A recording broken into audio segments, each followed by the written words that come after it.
Ya dalımdan ne gelirsen geç otu aynıdan ha. Kanka ver mən sürüm də bu maşını. Sen özün sürürüm aralan buradan. Elə oldu elə Rəsul. Yadından çıxdı eləmi? Ne yadma tuttu? 4 il bundan qabaq. Aha. Saldığım dönər yadından çıxdı eləmi? Döner? Acından ölürdün, mən sənin qarnını doyurdum.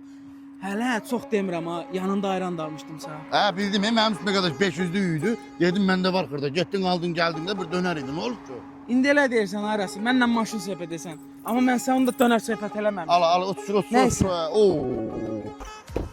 Rəsul satıram dana qaqa bu maşını. Niye Gülçün maşındı teze maşınlara satın? Yox, gedib özümə Porsche alacağam. Senin pulun var Porsche almağa. Qaqa mənim yoxdur, sənin var. Verəsən gedib alacağam. Ben sonra niye Porsche alayım kardeş? Ben özüm Prado sürürüm. Yenə yadından çıxdı eləmi Rəsul? İndi ne yadından çıktı? Həmənki o dönər. O döner. Həmənki dönər. Ay geddən vay ya. Mən o dönərə dedim ki, ustaya, dedim ay usta onun yağını, mayonezli pol elə qardaşıma alıram. Ne hele İndi qardaşım gəlib məndən bir 70 binin söhbətini eləyir. Ya sat bir şey fikirləşər. Sat düşün qoy zübülə. Mən bilirdim sən lası. Bu döner ne? Döneriymiş. Rafo ne yaş gelmiş bura?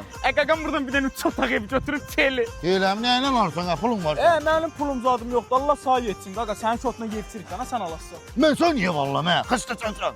Yenə unuttun eləmi o dönəri? Nə dönəri?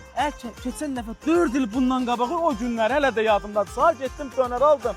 Yanında da ayran verdilər. Qardaş sən onun şotuna gəldin, girdin mənim yanıma. Ayəb 10 bin maaş düzəltdin özünə. Porsche aldırdın özünə. Məndən nə istəyirsən? O dönər neçəyə idi Arafo? 1.50. 1.50 al bir modelli gəl. Daylı sən onu götürərəm 4 ildir sənin üzünə vura. Sənin yarım milyon pulunu yemişəm. Hələ sən şükür elə o dəfə çayın pulunu sən verməsəydin mən verəcəydim. İndi qaqam Maldivdə istirahət eləyirdi. Ne deyirsən? Evin pulunu bir dənə düz qoş elə 380 min. Gedək götürək. Mən də belə maculiyəm də. Belə maculiyəm. Mən bomba olam. Dur be.